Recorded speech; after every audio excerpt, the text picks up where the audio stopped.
शुक्र और शनि की युति और दृष्टि से टूट जाता है सिल्वर। सिल्वर में जितनी बड़ी गिरावट आई सारी इसी कंजंक्शन में आई है। 1 अगस्त से फिर शनि के सामने आ जाएंगे शुक्र। क्या फिर चांदी में आएगी बड़ी गिरावट? इस वीडियो में डिटेल में बताएंगे आपको। मेरे यूट्यूब पेज एस्ट्रोनॉइज पर आपका स्वागत है। नमस्कार, मैं हूं नरेश कुमार। सबसे पहले उन दर्शकों का धन्यवाद जिन्होंने पेज को सब्सक्राइब किया है, पेज के वीडियोस को शेयर कर रहे हैं, लाइक कर रहे हैं और कमेंट बॉक्स में हमें अपनी राय भी लगातार भेज रहे हैं। दोस्तों, बहुत सारे ट्रेडर्स के फ़ोन आते हैं, मैसेज आते हैं कि वो फंस जाते हैं, ट्रेड में फंस जाते हैं या उन्हें नुकसान हो जाता है। और बहुत सारे लोग जब कुंडली एनालाइज कराते हैं तो ये सामने आता है कि उनकी कुंडली में इंट्राडे ट्रेड या स्पेकुलेशन लिखी नहीं होती। मीन चंद्रमा वीक होता है, 12वां भाव वीक होता है, बहुत सारी चीज़ें वीक होती हैं। तो यदि आप ट्रेड करते हैं, आपको नुकसान हो रहा है, तो आपको एक बार कुंडली का एनालिसिस जरूर करवाना चाहिए। मेरे से करवाइए या किसी और से करवाइए, अच्छे जानकार से कुंडली का एनालिसिस करवा के ट्रेड करवाएंगे तो एक फैक्टर आपका जो है वो पॉजिटिव हो सकता है, आप उससे बच सकते हैं, होने वाले नुकसान से बचा जा सकता है, अननेसेसरी ट्रेड से बचा जा सकता है। तो ये एक जानकारी है हमारी तरफ से जो हम सर्विसेज प्रोवाइड करवाते हैं। और इसके अलावा यदि आप अपना मंथली तारा चक्र भी चाहते हैं, मंथ में कुछ ऐसे दिन होते हैं जो आपके लिए अच्छे होते हैं, जो आपके लिए कुछ ऐसे दिन होते हैं जो आपके लिए ख़राब होते हैं, वो सर्विसेज भी हम प्रोवाइड करवाते हैं। तो यदि किसी को वो सर्विसेज चाहिए तो वो भी हमारे से संपर्क कर सकता है। व्हाट्सएप का नंबर यहाँ पर नीचे स्क्रीन पर दिया हुआ है। तो यहाँ पर वीडियो में चर्चा करेंगे शुक्र और शनि की कंजंक्शन की। और चर्चा इसलिए क्योंकि ये एक ऐसा कंजंक्शन है या एक ऐसी युति है जहाँ पर सिल्वर बहुत बुरे तरीके से टूटता है। आप 1980 से लेकर आज तक के सिल्वर के जितने बड़े गिरावट देखेंगे वो सारे इसी कंजंक्शन में आए। पहले मेरे पेज के ऊपर एक वीडियो डाला था 29 दिसंबर को 2025 के आसपास, 29 या 30 दिसंबर की डेट होगी ये। उसमें हमने लिखा था कि सिल्वर पर रेड अलर्ट, और बताया गया था कि 2 मार्च से लेकर 31 मार्च के बीच में सिल्वर में गिरावट आ सकती है क्योंकि शुक्र और शनि आपस में एक साथ आ जाएंगे। और अब मार्च का चार्ट देखिए ज़रा, जबरदस्त गिरावट आई, 35% सिल्वर गिर गया। 2 मार्च को सिल्वर का जो रेट था वो 2,98,000 के आसपास था, वो सीधा 1,99,000 के आसपास गिरा। लगभग 97-98,000 की गिरावट आई सिल्वर में मार्च के महीने में, सबको याद होगा। तो क्या ऐसी गिरावट दोबारा अगस्त में आ सकती है? तो प्लेनेटरी साइकिल को तो जो है इंडिकेशन दे रहा है वो कुछ अच्छे इंडिकेशन नहीं दे रहा। वीडियो की शुरुआत में डाटा शुरू करेंगे 1980 से, सिल्वर में 1980 में क्या हुआ था। तो 1980 से शुरू करते हैं। ये वो समय था जब हंट ब्रदर्स के कारण सिल्वर पीक कर गया था। जब हम सिल्वर का चार्ट निकालते हैं तो सबसे पहला चार्ट जो पीक आता है वो 79 के आसपास का ही आता है। जनवरी 80 में गिरना शुरू हुआ था। नवंबर से शुरू होकर $10 से शुरू होकर $40 $45 के आसपास गया था, वहाँ से फिर गिरना शुरू हुआ था। इतने समय में जब ये सिल्वर गिरा था तो सिल्वर ने दोबारा पीक ही नहीं बनाया। दोबारा पीक बनाया सिल्वर ने 2011 में जाकर, ये दोबारा $50 आया, वहाँ से फिर गिरावट शुरू हुई। और मज़े की बात है कि जितनी बड़ी गिरावट आ रही है वो सारी इसी कनेक्शन में आ रही हैं। यहाँ पर वीनस और सैटर्न ऑपोजिशन में थे। 16 अप्रैल से लेकर 11 मई की डेट थी, यानी कि ये सामने समसप्तक में थे। यहाँ पर देखिए करीब 20% की गिरावट आई, करीब 20%, 19.34% के आसपास की गिरावट है। ये चार्ट के ऊपर आपको गिरावट क्लियर नज़र आ रही है कि किस तरीके से जब ये आमने सामने आते हैं या साथ में आते हैं तो किस तरीके से गिरावट आती है। लो देखिए यहाँ पर 42-21 का है और हाई जब देखेंगे तो ये 43-55 का है। तो यहाँ पर ज़बरदस्त तरीके से गिरावट आई और 19.34% सिल्वर नीचे बंद हुआ। ये 2011 की बात है, अप्रैल से लेकर मई के बीच में। चार्ट देखेंगे तो आपको चार्ट के ऊपर नज़र आ जाएगा। ये चार्ट का स्क्रीनशॉट आपके सामने साथ लगा हुआ है, ये बेरिश था। उसके बाद हम 2013 में देखते हैं। 2013 में भी यही हुआ था। 2013 का चार्ट अब आप 2011 में अगेन सितंबर में ये हुआ था। 10 सितंबर 2011 को से लेकर 4 अक्टूबर 2011 के बीच में वीनस और जो सैटर्न थे कन्या में कंजंक्ट हो गए थे। उस समय शनि जो है वो कन्या राशि में थे, आज मीन राशि में चल रहे हैं लगभग 15 साल बाद। तो वीनस और सैटर्न एक साथ हो गए थे, वीनस कन्या राशि में नीच हो जाते हैं। तो यहाँ पर देखिए कितना ज़बरदस्त गिरावट आई, 25% के आसपास का हमें गिरावट देखने को मिला। जो क्लोजिंग उसने दी वो 25% नीचे दी। तो यहाँ पर ट्रेंड एक बार फिर बेरिश रहा, कारण एक ही, वीनस और सैटर्न साथ में। तो यहाँ पर अगले साल का डाटा आप देखिए, 2013 में ये सेम चीज़ होती है। और सेम चीज़ में देखिए सिल्वर किस तरीके से गिरता है। 10 अप्रैल 2013 से 5 मई 2013 के बीच में मेष और तुला में वीनस और सैटर्न का ऑपोजिशन होता है, यानी कि शनि उस समय तुला राशि में थे और शुक्र मेष राशि में आमने सामने थे। यहाँ पर देखिए किस तरीके से लगभग 17-18% के आसपास की गिरावट यहाँ पर सिल्वर में देखने को मिली 2013 में भी हमें।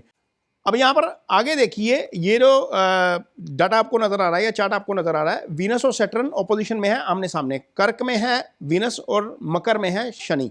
1 सितंबर 2020 से कंजंक्शन शुरू होता है, 28 सितंबर तक चलता है। ये लगभग 9वां महीना पूरा ही रहा।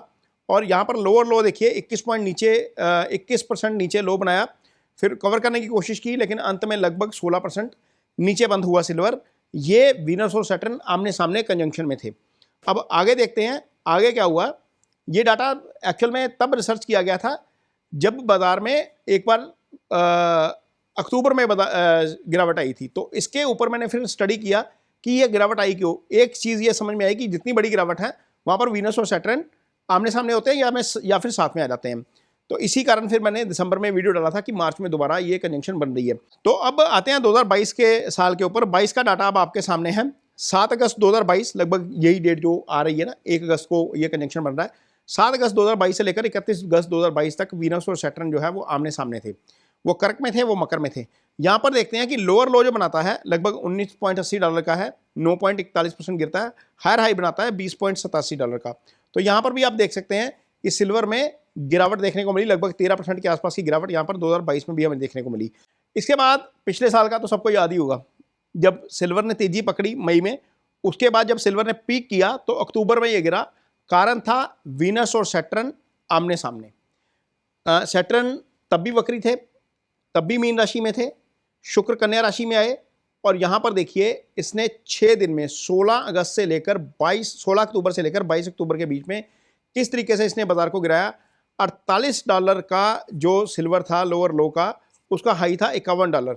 वहाँ से ये गिरना शुरू हुआ और इसने बाजार को बेरिश कर दिया। एक हफ्ते में 17-18% चांदी गिरी थी। 16 अक्टूबर से लेकर 22 अक्टूबर का समय सबको याद होगा और ये बेरिश साबित हुआ था और ज़बरदस्त तरीके से। और एंड क्लोजिंग इसकी माइनस में हुई थी।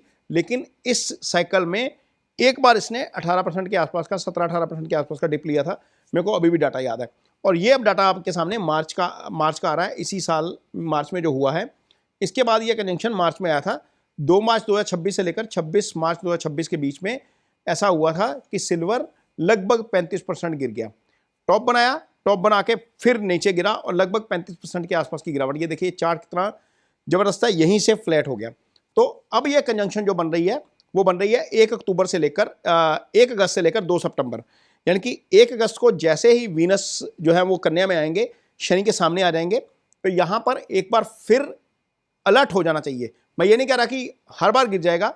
ऐसा होता है कि सैटर्न के सामने वीनस आता है, हर 1.5 साल में एक बार आ जाता है। लेकिन क्या हर बार सिल्वर गिरता है? तो जवाब है बिल्कुल नहीं गिरता।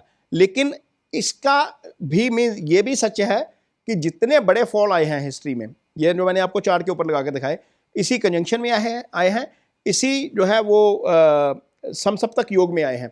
तो क्या जब एक बार दोबारा ये स्थिति आ रही है तो हमें संभलना चाहिए या नहीं संभलना चाहिए? अदरवाइज भी अगस्त के महीने में क्या हो रहा है, 1 अगस्त को शुक्र चेंज हो रहे हैं, 2 अगस्त को मंगल चेंज हो रही है। ये दोनों ही डेट सेंसिटिव रहेंगी। 12 अगस्त को एक बार आपका ग्रहण लग रहा है सूर्य को। ये डेट, इसके 2 दिन पहले और 2 दिन बाद की डेट सेंसिटिव हो जाती हैं कमोडिटीज़ के लिए, क्योंकि इसका जितने भी प्लानिटरी साइकिल चेंज होते हैं उसका इम्पैक्ट आपके ऊपर, आपकी साइकोलॉजी के ऊपर जरूर पड़ता है। फिर अगला 28 अगस्त को ग्रहण है, तो उससे 2 दिन पहले और 2 दिन बाद भी संभल के ट्रेड करना चाहिए। और यहाँ पर अगस्त में हो सकता है कि एक अपॉर्चुनिटी आपको दे दे। जिस तरीके की हालात इस समय जियोपॉलिटिकल सिनेरियो चल रहा है, ईरान और अमेरिका में आपस में जो जंग चल रही थी वो 13 दिन के बाद पॉज हो गया है। ट्रंप के सलाहकारों ने उनको सलाह दिया कि हथियार कम हो रहे हैं, अटैक नहीं करना चाहिए, लेकिन ईरान अपनी शर्तों के ऊपर अडिग है। क्या यहाँ पर ये कारण बनेगा एक गिरने का कि दोबारा जो है वो एस्केलेट हो जाती है, या फेड की मीटिंग के से जो आउटकम निकलेगा 29 की रात को वो एक कारण बनेगा? क्योंकि इसी हफ्ते में फेड की मीटिंग है, बैंक ऑफ इंग्लैंड की मीटिंग है, बैंक ऑफ जापान की मीटिंग है। क्या बैंकों के लेवल के ऊपर कुछ इस तरह के डिसीजन होंगे जिसके कारण बुलियंस के ऊपर प्रेशर आएगा? ये सारी चीज़ें फैक्टर इन करेंगे। लेकिन ये जो हिस्टोरिक डाटा बोलता है, ये आपके सामने चार्ट के ऊपर दिखा दिया, जो हिस्टोरिक डाटा बोलता है वो यही बताता है कि जितने भी बड़े फॉल आए हैं वो इसी कंजंक्शन में आए हैं, इसी ऑपोजिशन में आए हैं। इतना भी ज़रूर है कि इन वर्षों में बहुत बार ये आमने सामने रहे हैं, बहुत बार ये आमने सामने रहे हैं, नहीं भी आया और कुछ मामलों में पॉजिटिव भी रहा है। लेकिन जो पॉजिटिव वाले मामले हैं ना, हमने पॉजिटिव वाले मामले भी सर्च किए हैं, लेकिन पॉजिटिव वाले मामलों में वो बहुत नेग्लिजिबल है, फ्लैट लगता है, 2 या 4% की तेज़ी है, उसमें बहुत ज़्यादा तेज़ी नहीं है। गिरावट बड़ी है, तेज़ी बहुत कम है। तो मेरे कहने का मतलब यह है कि संभल जाना चाहिए जिनके पास पोजीशन है या जो ट्रेड करना चाहते हैं। तो कुछ मीन ओवरनाइट चीज़ें हो सकती हैं, जैसे मार्च में हुआ था, ओवरनाइट संभलने का मौका नहीं मिला। जैसे 28-29 जनवरी को हुआ था, ओवरनाइट संभलने का मौका नहीं मिला। तो यहाँ पर हैवी पोजीशन लेकर ट्रेड करने से बचना चाहिए और कोशिश करनी चाहिए कि कैश रखना चाहिए। हो सकता है कि एक अपॉर्चुनिटी इस कंजंक्शन के कारण मिल जाए। वीडियो कैसा लगा इस पर कमेंट बॉक्स में अपनी राय जरूर दीजिए। यदि वीडियो अच्छा लगे तो उसे शेयर जरूर करिए, पेज को सब्सक्राइब जरूर करिए। इसके साथ ही मुझे दीजिए इजाजत। नमस्कार।